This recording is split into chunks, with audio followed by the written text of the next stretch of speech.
د امریکا دفاع وزیر لیډسټن د 1400 کال په لومړۍ ورځ یعنې د حمل په اوله نیټه په یو نااعلان شوي سفر کابل ته راغلی و چې موخه یې د افغانستان له روان وضعیته جاج اخیستل ښودل شوي دي. لیډسټن د بایډن د کابینې لومړنی غړی دی چې افغانستان ته یې سفر وکړ. همداراز د نوموړي دا لومړنی سفر هم دی چې افغانستان ته یې د دفاع وزیر په توګه کوي.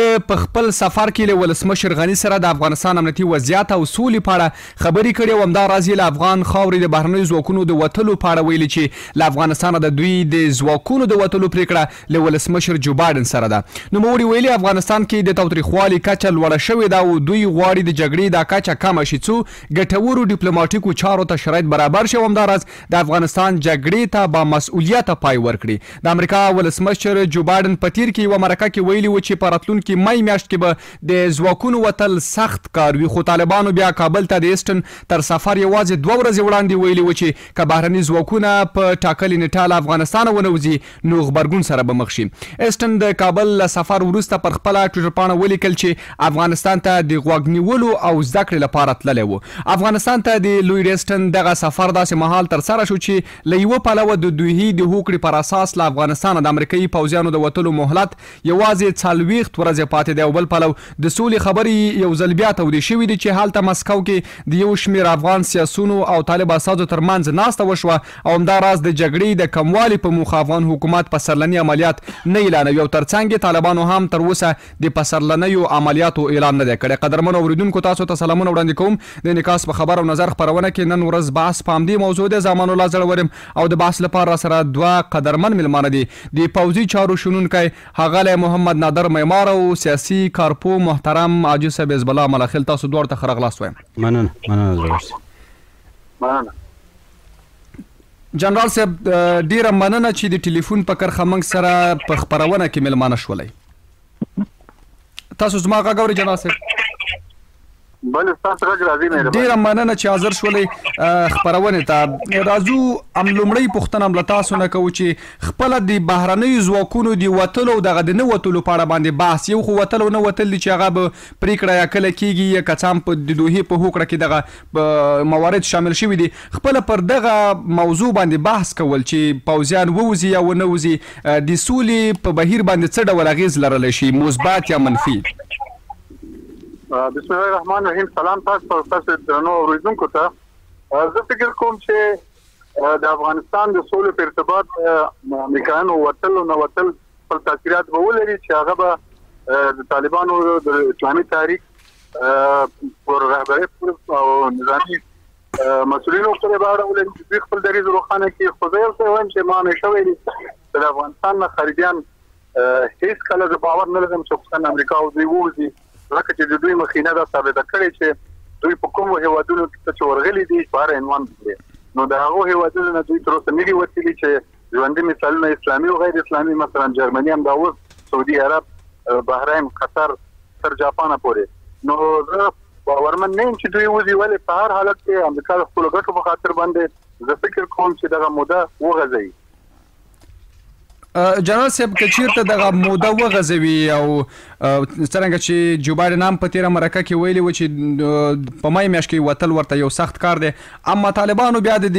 دفاع وزیر تر سفر یو 2 ورځې وړاندې ویلي و که چیرته دوی ونه وځي په ټاکلې نیټه باندې له سخت غبرګون سره به مخ شي. فکر نه کوئ چې جګړه به یو ځل بیا بله بڼه واخلي او جګړه به زور هم ورسره واخلي څنګ کې؟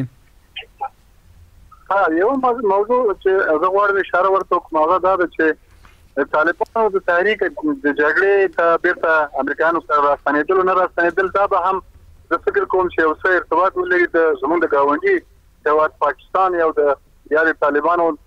بهرني ملاتړو ته. په دې کې کېدای شي چې پاکستان که چېرته کوم امتیاز امریکا ورسره ومني چې دا همیشه د پاکستان هغه هویت او سیاست هم دغه ښودلی چې د امتیازاتو په برخه کې به کېدای شي ډېر شیان په طالبانو ومني چې دغه هم یو احتمال دی. ولې زه مخکې د وخت نه به پیشبیني ډېره سخته وي، خو په هر صورت زه فکر کوم چې طالبان هم یوې لارې ته برابر شي چې شاید که هغوی وایي چې 6 میاشتې موږ بعد ووځو، شاید دوی هم یو څه نرمښت وښیي تر څو چې دغه جګړه یوې خواته شي او د طالبانو او د امریکایانو کوم تړون چې شوی هغې په اصطلاح بیخي د منځه تلو حالت سره مخامخ نه شي. نو زه فکر کوم چې یوه لاره به دوی ووځي، ولې په هر صورت کې د امریکایانو نه وتل یعنې د زیاترو افغانانو غبرګون به داسې وي چې هر هغه څوک چې واقعي افغان وي هغه زه فکر نه کوم چې خوشحاله وي چې امریکایان پاتې شي. نه امریکایان بلکې ټول خارجیان، ولا که زموږ د ګاونډي پاکستان نه فوجي دلته یا د ایران نه دي، هم افغانان د ازادي غوښتونکي دي، ازادۍ لپاره مبارزې کوي، نو دوی شاید په دې باندې هم ونه لګېږي او یو څه فیصله غبرګونونه واوسي. ډیره مننه جنرال صاحب، بیرته راګرځو تاسو ته او په دې هیله چې موږ سره په خپرونه کې پاتې شئ. ملاخیل صاحب تاسو ته راځو. جنرال صاحب وویل چې باوري نه دی چې امریکا د افغانستان پرېږدي یا افغانستان خاوره دې پرېږدي یا دې ووځي، اما طالبانو ویلي دي چې که چېرته دوی ونه وځي ممکن له غبرګون سره مخ شي. څه فکر کوئ د سولې په بهیر باندې د امریکایانو پاتې کېدا یا نه پاتې کېدا څه ډول اغېز لرلی شي؟ زړور صاحب تاسو ته او قدرمن معمار صاحب ته او د انعکاس راډیو درنو اوریدونکو ته خپل سلامونه وړاندې کوم. دا که موږ تاسو وګورو د امریکایانو د راتګ نه تر اوسه پورې دا جګړه په همدې وه چې امریکایان باید له افغانستانه ووځي. دا چې په دوحه کې هغه مسوده لاسلیک شوله د طالبانو او د امریکایانو ترمنځ چې په مۍ میاشت کې به دوی د افغانستان نه وځي. اوس جوبایډن ویلي دي چې یاره دا پرېکړه به عاجلانه وي او کیدای شي لږ وخت اړتیا ولري. زه وایم چې دا تاثیرات خو به لري په جګړه باندې، کیدای شي که چېرته دوی مطلق انکار وکړي نو طالبان به بیا خپلې جګړې ته هغسې چې پخوا یې کوله بیا به جګړې ته دوام ورکړي. ولې جګړه به شدت والي. جګړه داسې نه ده چې موږ وایو چې اوس جګړه ولاړه ده، ولې هغه د امریکایانو په مقابل کې چې کومه جګړه وه هغه طالبانو ودرولې ده، خو د افغانانو په مقابل کې جګړه شته ده. موږ لکه څنګه چې معمار صاحب ورته اشاره وکړه د ټولو افغانانو غوښتنه همدا ده دغه څومره جګړه چې په افغانستان کې شوې ده د 40 کاله تقریبا دا د بهرني اشغال په وړاندې شوې ده. هغه پیل د همدغې نه و چې روسان راغلي وو او د هماغې نه جګړه شروع شوه. دلته افغانانو د نورو ملکونو هغه عسکر او قواوې نه غوښتلې نو جګړه پیل شوه. نن چې دا جګړه دلته پیل ده د نورو هیوادونو قواوې دلته نه غواړي، دلته هغه د پوځي حضور د دوی نه غواړي. نو چې نه غواړي د دوی د پاتې کېدل به د جګړې بیا پیالي. موږ د افغانانو په صفت باندې دا وایو چې راځئ دغه 40 کاله ټوله کره حساب کو یا دغه 19-20 کاله دغه جګړه دا یوازې د طالبانو دغه دا و چې یو قسم ته ولسونو ته دا و چې د امریکایانو دلته یرغل کړی دی او موږ د امریکا په مقابل کې جګړه کوو. که چېرته امریکایان په تمام معنا باندې د افغانستان نه ووځي نو د طالبانو ته به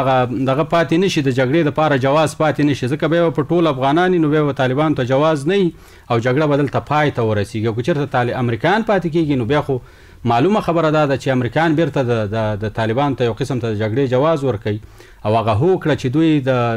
د طالبانو سره په دوحه کې کړې ده په هغې باندې عمل نه کوي. نو که په هغې عمل نه کوي نو بیا خو امریکایان ګرم دي، دغه جګړې مسؤل چې دي دا بیا امریکا ده. ډیره مننه جنرال صاحب. یو داخلي اړخ ته کره شو، افغان حکومت په دې وروستیو کې ویلي چې دوی پسرلني عملیات نه اعلانوي، همدارنګه طالبانو هم تر اوسه اعلان نه دی کړی د پسرلني عملیاتو. خپله دغه اړخ د جګړې کمولو ته یا د جګړې د کچې کمولو ته څومره لار هوارولی شي؟ زه فکر کوم چې زموږ دغه داخلي بورډ هم د خارجیانو پورې تړلی دی. طور مثال که د افغان حکومت وسوالو ځواکونو مثلا هغه جنګي تجهیزاتو ورکړې حکومتونو ته وګورو نو دوی د جنګ لپاره آمادګي لري، او که د طالبانو اړخ ته وګورو نو دوی هم د پاکستان او د نورو یا د خپله کوم زیرمې چې لري دوی هم لکه د پخوا په څېر د جګړې آمادګي لري. او په دې اساسو شرایطو کې چې دوی هغوی داسې فکر لري د فتح او د کامیابۍ په درشل کې دوی فکر کوي چې موږ مثلا امریکایان خو شکست ورکړی او په اصطلاح د بریالیتوب ته نږدې یو. نو دا یو څه شته. ولې زه به بیا په دې تاکید وکړم چې که چېرته امریکا وغواړي چې د افغانستان نه د خپلو قطعاتو موضوع لږ وروسته کړي او په عین وخت کې دوی طالبان هم داسې غبرګون ونه ښیي چې هغه ډېر جدي وي، یعنې مثلا مسلحانه جګړې ته وي،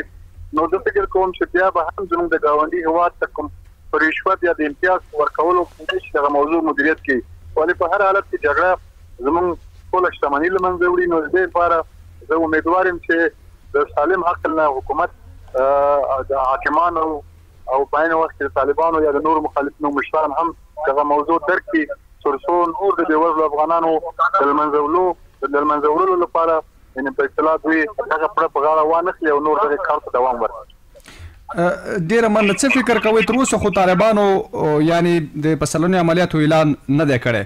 تر دې وروسته به د دوی هغه که چېرته ستاسو د پوځي کارپوپو په حیث راته وایي د دوی وروسته هغه دریځ به هم همدغه ډول وي چې اعلان به یې نه کړي که نه شرایطو ته په کتو ممکن دوی اعلان کړي پسرلني عملیات دغه د پسرلي عملیات موضوع چې ده دغه کېدای شي چې مثلا اوس اعلان دوی نه دی کړی شرایط ته په کتو د دوی خپل د توافقات ته دغه څلوېښت ورځې چې پاتې دي د امریکایانو د وتلو موضوع ته یا نورو مسایلو ته دوی اوضاع سره سم زه فکر کوم چې دوی به هم عکس العمل وښیي ولې ښه به دا وي چې دوی دغه ځلې د جګړې د اعلان نه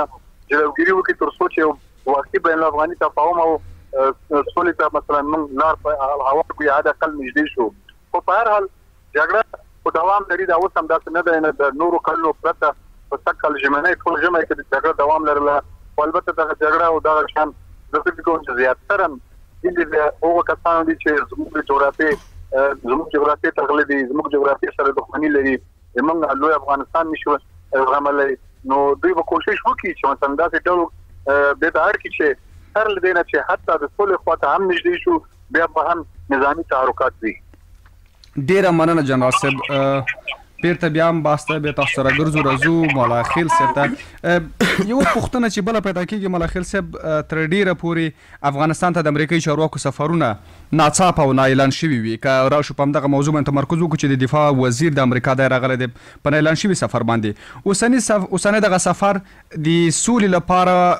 یوه هڅه وخپله او که نه دې به هم ځینې سیاسي موخې درلودلې د امریکا د دفاع وزیر افغانستان ته راتګ او یا نور هغه لوړپوړي چارواکي چې افغانستان ته راځي په ناڅاپي شکل باندې دوی دلته یو قسم ته دغه خپلو د دې اهدافو د ارزولو لپاره راځي چې آیا هغه د سیمې نه یا د افغانستان نه نږدې کتنه وکړي چې آیا زموږ اهداف په کوم طریقه په اسانه لاسته راتلی شي ګوري که دلته موږ او تاسو د امریکایانو راتګ او دغه جګړه وګورو دا د امریکا د خپلو اهدافو لپاره راغلی ده اوس هم امریکا په دې هڅه کې ده چې څنګه خپل اهداف ترلاسه کړي هغه اهداف که دوی کله په جګړه کې وو نو کېدای شي جګړې ته دوام ورکړي او په صلح کې وو صلح ته دوام هغه د صلح وکړي معنې عمل وکړي اوس دلته د راتګ د دفاع وزیر د خپلو خبرو کې ویلیم دا دي چې د افغانستان د صلح لپاره چې دلته دغه اوضاع وارزوي چې آیا د افغانستان صلح لپاره دغه وضعیت څومره برابر دی زه خپله په دې باور یم چې راځئ موږ افغانان ته څه کول پکار دي موږ افغان حکومت ته دا پکار ده چې راځي نور د دغسې خلکو نه چې افغانستان ته راځي او یا په نړیواله سطحه باندې زموږ ډیپلوماتیکې اړیکې دي راځي ټولې خواوې دې ته قانع کړو چې څنګه کولی شو چې په افغانستان کې صلح راولو څنګه کولی شو دغه جګړه ختمه کړو که هغه بله ورځ د مسکو ناسته وه او یا په راتلونکي کې د ترکیې ناسته ده دغه ناستې زما په باور باندې دا د سولې لپاره زمینه سازي کولی شي چې موږ لابي وکړو موږ هغه نړیوال مخالف قوتونه چې کوم دی هغه قانع کو په یو قسم ته د نورو هیوادونو په سلسله باندې دوی باندې فشار وارد کو هغه څوک چې د صلح مخالفت کوي هغوی باندې فشار وارد کو تر څو صلح ته غاړه کیږي او په افغانستان کې جګړه ختمه شي ځینې ډلې زموږ دلته که وګورو موږ او تاسو په واقع معنا باندې هغه افغانان چې هغه دردېدلي دي او هغه په اطرافو کې دي هغوی نه که تاسو پوښتنه وکړئ باور وکړئ دوی د صلح وږي دي دوی د جګړې نه نور ستړي شوي دوی جګړه نه غواړي دغه خلک چې د افغان حکومت او یا په دغه غونډو کې راټولیږي دغه فرمایشي خلک دوی چې وایي چې موږ مثلا جمهوریت غواړو موږ موقته اداره نه غواړو او یا موږ مشترکه حکومت نه غواړو دوی اصل کې دوی دردېدلي نه دي زړور صاحب دردېدلي هغه څوک دي چې هغه شهید ورکړی دی هغه کونډه لري په کور کې هغه په کور کې یتیمان لري زه وایم چې راځئ څنګه کولی شو چې افغانستان ته صلح راولو دا که په موقت حکومت کې ده دا که په مشترک حکومت کې ده ګورئ دا زموږ او ستاسو د مجاهدینو دورې دغه جګړه چې وه دا د قدرت لپاره وه د قدرت لپاره جګړه وه یوازې موږ هغه مشترکه حکومت نه منه زمونږ د تنظیمونو مشترکه حکومت نه منه هر چا خپل ځان غوښته او د دغه نه منلو په صورت کې موږ په افغانستان کې په لکونو شهیدان او کونډې او مایوبین ورکړه په دغه داخلي جګړه کې دا هم د قدرت جګړه وه وروسته دغه نن چې موس روانه ده دا جګړه هم د قدرت جګړه ده که طالبان هم وایي چې راځئ ما ته 2% راکړئ یا افغان حکومت وایي چې موږ د جمهوریت نه دفاع کوو ته باور وکړه چې دا د جمهوریت دفاع نه ده دا د خپلې چوکۍ نه دفاع ده دا که ولسمشر اشرف غني کوي او یا نور هغه لوړپوړي چارواکي کوي دوی خپله بقا په دې کې ګوري چې راځئ چې زه حکومت کوم نور که ولسونه در په در کېږي دي هغوی غم ورسره ورسره نشته دی یوازې خپل قدرت کې پاتې کېدل غواړي او هغه څوک د دوی په مقابل کې استعمالوي چې هغه د حکومت په خوله باندې خبرې کوي یعنی حکومت یې راغواړي رسمي غونډو ته او هماغه خلک چې حکومت غواړي هغه کوي که تاسو لویه جرګه وګورئ چې مشورتي لویه جرګه جوړه شوه همدغسې فرمایشي خلک لاړ زه هم راځئ ولسونو ته تاسو لاړ شئ خلکو ته لاړ شئ هغه څوک چې شهید یې ورکړی دی هغه وایي چې د خدای په خاطر باندې ما ته صلح راولئ ولو که نظام هر څنګه وي ګورئ موږ د لوږې نه نه مرو په جمهوریت کې چې دی په جمهوریت کې روزي نشته دی موږ وایو چې موږ د جمهوریت نه دفاع کوو دام نه راځو چې موږ جمهوریت نه غواړو صحیح د جمهوریت غواړو خو جمهوریت د څه شي په مقابل کې د خپل ژوند په مقابل کې چې زه د نیمه جمهوریت د چا لپاره زه وایم چې جمهوریت د هغه چا لپاره جمهوریت خو د ولسونو لپاره دی کله چې ولسونه پکې هوسا نه وي ولسونه پکې ارامه نه وي ولسونو ژوند پکې خوندي نه وي نو دا خو جمهوریت نشو زه وایم راځئ دغه 40 کاله چې موږ جګړه کړې ده د قدرت جګړه ده نن چې دا جګړه روانه ده دا اوس ګور امریکایانو سره د هوکړلیک لاسلیک مسوده دی وکړه هغه نه وژني او دلته ما د قدرت لپاره وژني که هغه افغان حکومت دی او که هغه طالبان دي دواړه لوري ما ولس د خپل قدرت لپاره د خپل قدرت د بقا لپاره ما وژني زړور صاحب موږ وایو چې راځي د قدرت د بقا لپاره نور وجنه بس کوي نور په د افغانانو باندې زړه خوږ کوي او د الله د رضا په خاطر باندې هغه صادقانه مخلصانه چې هغه دوه سپینګیري دی او چا په منځ کې جوړه کوي خلکو مړی کړي یو سپینګیری هلته ورځي هغوی ورته بخښنه کوي همدغسې مخلص خلک د ولسونو نه راپاڅوي او راپیدا یې کوي دا ور مخکې کوي طالبان سره کېنو چې راځه مشترکه حکومت غواړي یا بسم الله د افغانستان چې دی دا د څو خلکو نه دی دا د څو ډلو نه دی دا نن چې چا په انحصار کې هغسې د افغانستان د دوی نه دی افغانستان چې موږ وایو افغانستان د ټول ملت دی چې د ټول ملت دی په ټول ملت کې بیا هر څوک حق لري چې راشي او هلته مشارکتي حکومت هم جوړ کړي هلته موقتي حکومت راځئ زه وایم چې یو ځل صلح وکړو دا که په مشارکتي حکومت ده که دا په موقت حکومت ده که هر نوم ورته ورکوي صلح چې مو کړله جګړه بس کړله د جګړې نه وروسته بیا ورته کینو که نه بیا به د ولس نه پوښتنه وکړو ریفرنډم به وکړو ټول پوښتنه به وکړو چې راځئ اوس څه شی غواړئ تاسو جمهوریت غواړئ امارت غواړئ څه شی غواړئ بیا به د ولسونو نه نظریات ټول کو د ولسونو نظریاتو په مطابق به دغسې یو نظام رامنځته کړو چې هغه ولسونو ته قابل قبولي نه دا چې هغه یو څو مشخصو ډلو ته چې هغه تنظیمونه دي هغه ډلې دي هغه جنګي ډلې دي په داخل د حکومت کې داسې خلک دي چې هغه هیڅ کله نه غواړي چې صلح وشي ځکه یې نه غواړي که صلح وشو هغه نه چوکۍ ځي او هغه خپله چوکۍ هیڅ کله نه ورکوي ځکه یې نه ورکوي چې دلته قرباني خلک شته عام ولسونه شته دی هغه د چوکۍ لپاره قرباني وکړي خپله دا قرباني نه ورکوي که خپله د قرباني ورکړله بیا دا چوکۍ پرېږدي خو قرباني ورته ولس ورکوي او چوکۍ د هغه ساتي زما په ولسونو باندې غږ دا دی چې راپاڅېږي د کلو نه د کوڅو نه د بانډو نه او یو غږ په دې حکومت باندې په طالبانو باندې په هغه وسلوار مخالفینو باندې وکړي چې راځئ نور زموږ وجنه بس کوي موږ نور مو وژنئ تاسو د خپل قدرت لپاره دغه خلک مه اطمینان کوئ دا خلک مه بېکوره کوئ او د هغې نه وروسته کله چې تاسو یو مشترکه حکومت جوړ کړ د مشترکه حکومت نه وروسته راپاڅېږئ یو ټول پوښتنه وکړئ څنګه نظام چې افغانانو ته قابل د قبول هماغه نظام ډېره مننه مراخل صاحب په دې هیله چې په هر ډول وي سوله رامنځته شي ورځو یو څو اورېدونکي هم راخلو د هغوی پوښتنې یا نظریات له مېلمنو چې کوم نظر لري بېرته بیا خپلې خپرونې ته راګرځو السلام علیکم وعلیکم السلام خیر اوسې ډېره مننه ستاسو نوم کوم ځای نه مو اړیکه نیولې کومه پوښتنه یا نظر که لرئ د موضوع په تړاو باندې کامران له شیرزاد نه کامران له شیرزادو نه مهرباني وکړئ کامران ورور ما خبره ده د امریکایانو پاتې کول نه خو طالبانو زمینه برابره کړې ده دو قوته خو چې دوی سوله نه کوي خو مغو ته زمینه برابره کړي چې د پاتې شي خو همدا نظر مو لرلو دونه مې دا افغانستان حکومت حالات ښه د کامران ورور نظر موږ واخیستو له مېلمنو سره به د نظر شریک هغوی به باندې بحث وکړي بل اورېدونکی راغلو السلام علیکم خیر وروره ډېره مننه تاسو خپل نوم واخلئ کوم ځای نه مو اړیکه نیولې طیب نشاط یم د روداتو ولسوالۍ نه نوم مو څه روداتو نه طیب نشاط ښه ستاسو نوم بیا خپل نظر مو ووایه یا پوښتنه چې سولې په باره کې خو ډېرو خلکو دا خپل نظرونه ورکړله موږ غواړو چې د او د ننګرهار والي او دا نور غټ مشران چارواکي داسې کېږي په دې باندې خبره وکړي ستاسو دغه خبره که بیا تکرار کوي په ډېرې بخښنې سره چې اړیکه مو ښه بل اورېدونکی راخلو السلام علیکم السلام علیکم وروره وعلیکم السلام ستاسو نوم کوم ځای نه مو اړیکه نیولې مدثر شیرزاد یم د چمتلې نه تاسو سره مخاطب ورور زموږ لنډ نظر دغسې دی ټوله کې به څه ورکې څه به خلک دي د جوړجاړي وکړو دغه یو محترم مېلمه وویلې چې مخکې هم دغسې وشو چې انقلاب او روسان لوی هغه سور طاقت هم لرې کړو او د الله په مرسته باندې بیا موږ خپلو کې جوړ شو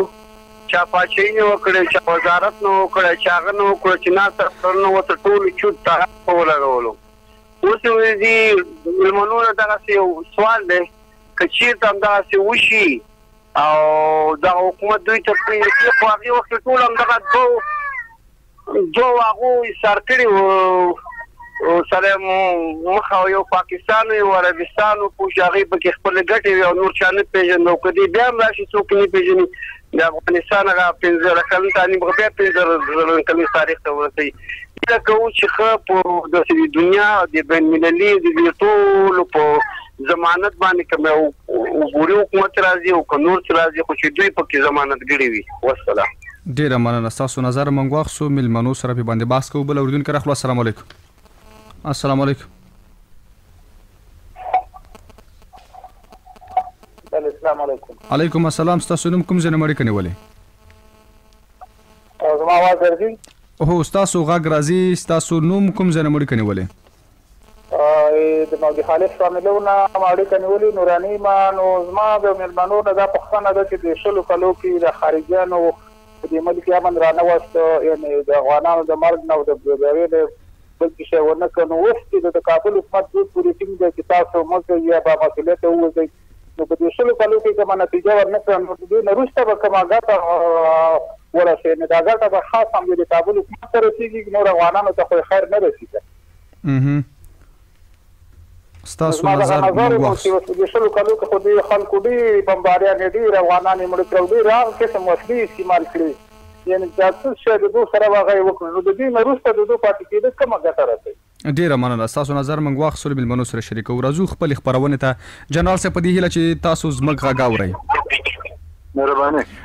جنرال صاحب کامران ورو له شیرزاد ولسوالۍ نه اړیکې نیولې او البته د نظر ودوي چې طالبانو د دې زمینه برابره کړې څو امریکایي ځواکونه یا په ټوله کې بهرنیان په افغانستان کې واوسیږي او همدوی دي چې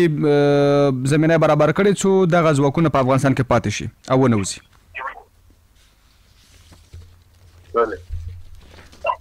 په همدې اړه باندې ستاسو نظر هم غواړو چې رښتیا هم طالبانو د دې زمانه برابره کړې چې امریکایي ځواکونه خپله په افغانستان کې پاتې شي او که نه طالبان خو وایي په څو ورځې وړاندې مو ویلي چې دوی باید په خپله ژمنه باندې وفا وکړي او په مای میاشت کې ووځي.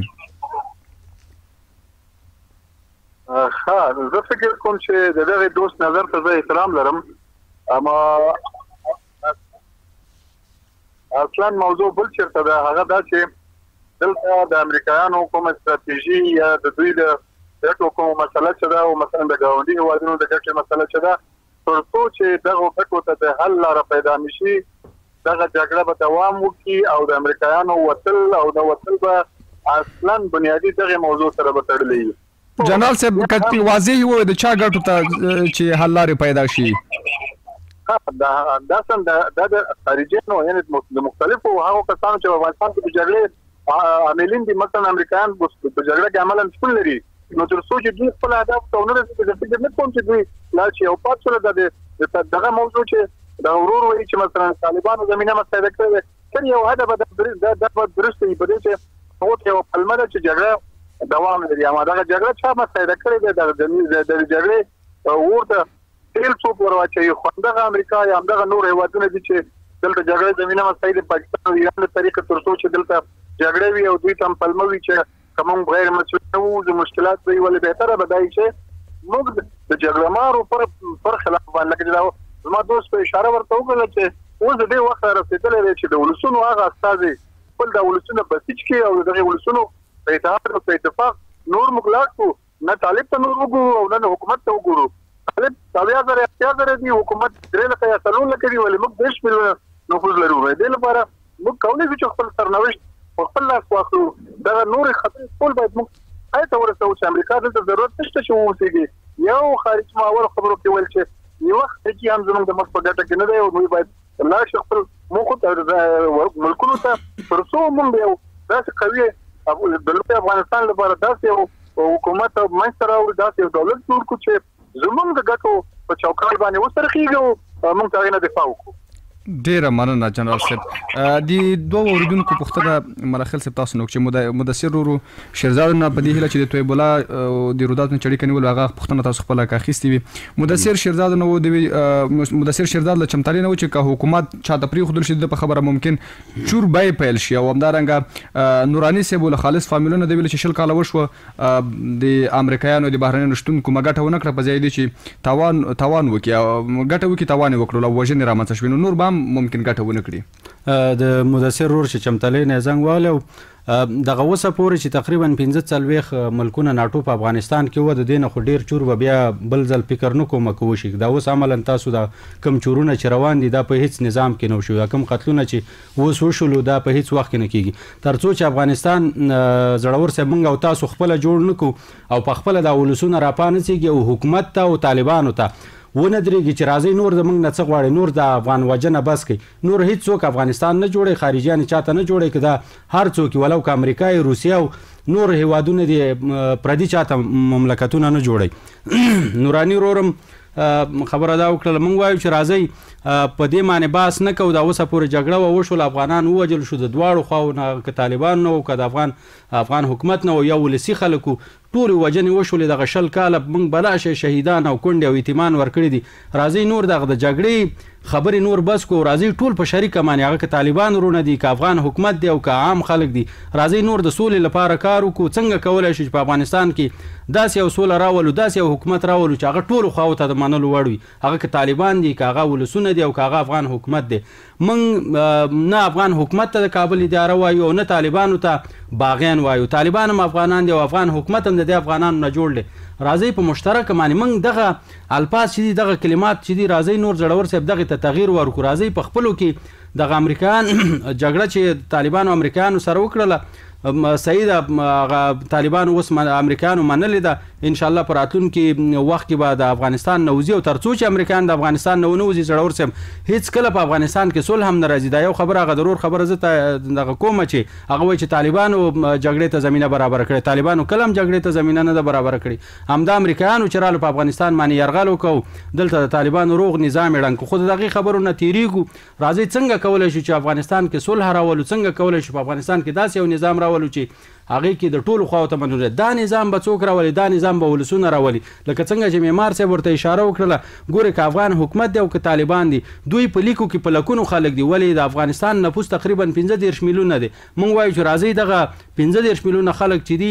په دوی کې دغه با احساسه خلک چې دي دا د په خپل کلو کې خلک منسجم کې طالبانو ته د سوال وکړي عذر دې ورته وکړي چې راځئ هغه جګړه چې تاسو کوله د امریکایانو خلاف هغه جګړه خو ختمه ده، راځئ نور دغه نظام د ړنګولو لپاره او یا دغه حکومت د پرځولو لپاره نور افغانان مو وژنئ او افغان حکومت هم باید دا ووایو چې راځئ نور دغه خپل ورونه چې دغه ستاسو سره اوسه پورې په وسلوال مخالفت کوي د دې د وژلو نه نور لاس واخلئ، د دوی په وژلو باندې تاسو خپل یو ورور وژنئ نو خپل ورور وژلو نه لاس واخلئ او راځئ صلح وکړئ. تاسو که چېرته تاسو باور وکړئ یا بله ورځ که یو بلې موضوع ته لاړ شم دلته د طالبانو باندې عملیات کېږي ولې علیپور راپاڅېږي یو وسلوال کس چې غیر مسؤل وسلوال کس دی بسته ولسوالۍ ته سقوط ورکوي، زمونږ هلیکاپټر ته سقوط ورکوي، هلته برجسته پیلوټان وژل کېږي، ولې د هغې د مهار لپاره څه نشته. همدا حکومت کې نظام کې داخل خلک حکومت کې داخل خلک د دغه خلکو سپورټ کوي. نو راځئ په دغه جګړو باندې په دغه خودسرۍ باندې په دې ملیشو باندې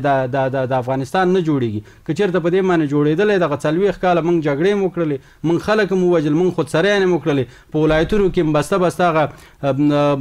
په زراو خلک شهیدان کړل کنه. نو د دې نه نور څه نه کېږي، راځئ ټول دغه د جګړې فکر بیخي زه هم نور د منځه ویسو، دغه د جګړې الفاظ نور له منځه ویسو. دا داسې کېږي چې ولسونه راپاڅېږي، دا ستاسو د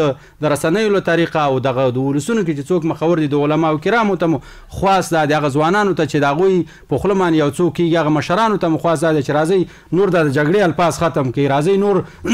په مشترکه باندې صلح ته کار وکړئ. دغه ولو که زه یم او که هر څوک دی دا د دې ټولنې او د دې خلکو په وړاندې باندې مسؤلیت لري. نبی علیه السلام هغه حدیث دی چې ټول د خپل اهل په وړاندې باندې چې دا مسؤول یو، نو چې مسؤول یو راځئ د دغه مسؤلیت د ادا کولو لپاره همدا نن اوله ورځ ده همدا اوس لاس په کار شي او د صلح ته کار وکړئ تر څو په افغانستان کې دایمي صلح وربند راشي. ډېره مننه جنرال صاحب. که په وروستیو کې پوښتنه له تاسو نه وکم چې تر ډیره پورې ستاسو د دواړو تاکید همدغه و چې ولسونه باید راویښ شي، دوی باید ملي یووالی رامنځته کړي. دغه ولسونه څنګه راویښېدلی شي، په کوم میتود سره او څه ډول دوی یووالي ته سره رسېدلی شي چې هغه لار خپله کړي او د سولې په برخه کې دوی هغه اصلي رول ولوبوي؟ داسې چې دغه موږ هم افغانان هم لوی او غیرتي ولس دی چې لکه د نورو دنیا د ولسونو غوندې دوی کولی شي چې بالاخره د خپل ژوند د بقا لپاره، د خپل تاریخ د بقا لپاره، د خپل جغرافیې د بقا لپاره دوی سره بالاخره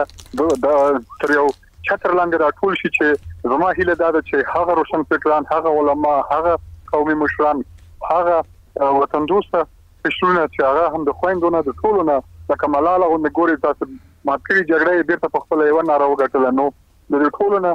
زما هیله دا ده چې موږ سره تر یو چتر لاندې راټول شو او په دې معنا نه ګوره دا د هیچا په خیر نه ده چې دغه نظام یعنې دغه حکومت داسې ړنګ شي چې موږ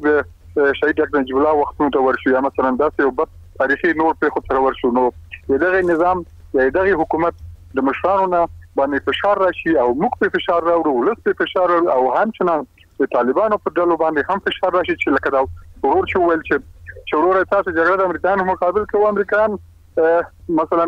هغه د امریکایان یا به وباسو، ولسونه به وباسي. نو یو نوی استقلال ته ولاړ شو لکه چې ګورئ موږ او تاسو دغه اوس د خپل استقلال ورځ د غازي امان الله خان د وخت د ازادۍ لمانځو. نو موږ بیا به یو داسې استقلال ولمانځو که چېرته ولسونه ویښ شي او زما پر هغو یعنې پانو دا غږ دی چې دوی د نور د ولسونو بچي خپلو ګټو په خاطر ولس اوس ویښ دی، پوهېږي که دغه حکومت خپله کورنۍ دنده ترسره کړې وای، فساد مخه یې نیولی وای، شاید دغه جګړه د هېچا په ګټه به نور هم شدت به یې نه وی پیدا کړی ولی دوی دا ښکار هم ونه شوی کولی. د دوی ګمارنې وګورئ، د دوی نااهله کسانو مقرریانې وو، فساد د رشوت شتون وګورئ او عین وخت د طالبانو د حرکت نه هم دا غوښتنه ده چې هغوی هم خپلو لیکو لري. مثلا د پاکستان ډېر اثرات شته، دا ولس پرې پوهېږي. نو د دې لپاره بهتره دا ده چې هېڅ چتر جوړ نه، پخواني نظامیان شته، دا وطن په هر ډګر کې موږ غني یو، هر څه لرو. نو دوی یو چتر جوړ کړي او د دغه چتر پر اساس باندې عمومي مثلا تاسو وایي چې دا ټول ولس یو ځل په خو درېږي په سر د 3 ورځې کې نه به د حکومت وي نه به طالبان یعنی کین داسې شکل باندې به چې دوی به یو هوګل ته ورسیږي. نو د قدرت لپاره بخپل بچي په هر کې ساتي او امام ته بچي په څنګه نو وژني، که طالب شهید کیږي، که سرباز شهید کیږي، د ټول افغانان دی د لپاره نور دولت پاسون دولت یواله دولت اتحاد یوازینی نسخه د افغانستان د نجات لپاره نه د خارجي نسخه چې امریکایان را لېږي، نه د خارجي نسخه چې پاکستانیان را لېږي او نه د نور. ډیره مننه معمار صاحب. د خبرونې وخت امر سره تقریبا پای ته رسیدلی په ټوله کې د خبرونې د موضوع په تړاو سره میلمانه و جنرال صاحب محمد نادر معمار د پوځي چارو شنونکي، همدارنګه اجي صاحب حزب الله ملاخیل. د دوی نظرونه دا و د خبرونې د موضوع په تړاو چې جنرال صاحب ویلي باوري نه ده چې امریکا د افغانستان په پوره ډول سره ووځي او همدارنګه ویل چې ممکن طالبان هم امریکا سره د ځواکونو پر پاتې کېدا باندې نرمښت ښکاره کړي. خو دی وایي افغان ولس هیڅکله خوښ نه ده چې کوم بهرنی دی په افغانستان کې موجود وي یا شتون ولري. دی وایي دا به ډیره ګټوره خبره وي چې دواړه خواوې په سلنې عملیات اعلان نه کړي او دا درک کړي چې دوی مسؤل دي څو خپل ولس باندې رحم وکړي او هڅې رښتینې وکړي د سولې لپاره او د خپل ولس د بهبود لپاره. همدارنګه وایي اصلا باید د جګړې د حل لپاره د اړخونو د ګټو لپاره حلونه پیدا شي او په هغه څه باندې خبرې بحث وشي چې د بهرنیو کومې ګټې چې په جګړه کې وي د هغې لپاره حل لارې پیدا شي. همدارنګه به وایي چې بله مهمه خبره دا ده چې ولس باید نور پرېکړه په خپل لاس کې واخلي او یو قوي یووالی رامنځته کړي. همدارنګه دی وایي چې ولس له 10 میلیونو زیات دی او د جګړې په اړخونو کې بیا پوځیان یا عسکر تقریبا په سوونو زرونو باندې دي. نو دوی په نسبت باندې ولس زیات دی، ولس کولی شي د سولې لپاره خپل موخه ترلاسه کړي. همدارنګه وایي افغانان یو غیرتي ولس دی او باید د غیرت او روشنفکرۍ له مخې یو چتر لاندې سره راټول شي او په سوله ییز ډول هر لوري باندې فشار رامنځته کړي تر څو یو نوي استقلال ته لاره هواره شي او نوی استقلال رامنځته شي. خو دا د ولسونو دی وایي چې په وختیا پورې تړلې خبره ده او همداراز سوله ییزه غوښتنې له طالبانو نه هم وکړه چې ورته لار خپره کړي او د جګړې په لیکو کې نور کموالی رامنځته کړي او جګړې ته د پای ټکی کېږدي. حزب الله ملاخیل صاحب ویل چې که بهرنیان مطلق ووایي چې دوی نه وځي نو ممکن جګړه ورسره بیا پیل شي او همدارنګه وایي او خپله د بهرنیانو یا امریکا شتون په افغانستان کې د جګړې لامل دی. همدارنګه وایي که بهرنیان ووځي نو طالبانو هغه شرط به هم پوره شي چې دوی وایي تر څو چې بهرنیان شتون ولري په افغانستان کې جګړه به کوي. د ده په خبر امریکا لا هم په دې هڅه کې ده چې ځینې ګټې په هر طرف کې خپلې ګټې ولټوي. همدارنګه وایي مهمه دا ده چې خپله د سولې لپاره افغانستان کې افغان ولس یا افغانان سره یو شي. دی وایي د مسکو او ترکیې ناسته یو ښه فرصت دی او دغه خبرې کولی شي چې د سولې په برخه کې کوټلې ګامونه رامنځته کړي او مثبتې پایلې ولري. دا وایي اوسنۍ جګړه د قدرت ګټلو لپاره ده خو مسؤل خلک باید دا درک کړي چې په هر ډول کېدای شي باید ولس ته سوله رامنځته کړي. دوی باید د قدرت د بقا لپاره جګړه نوره بس کړي او نوره باید د قدرت د بقا لپاره جګړه ونه کړي. همدارنګه وایي چې ځینې خلک شته چې د جګړې لپاره د جګړې د دوام باندې دوی خپله چوکۍ ساتي. خو وایي چې ملي پاڅون یا ملي یووالی د دې لپاره چې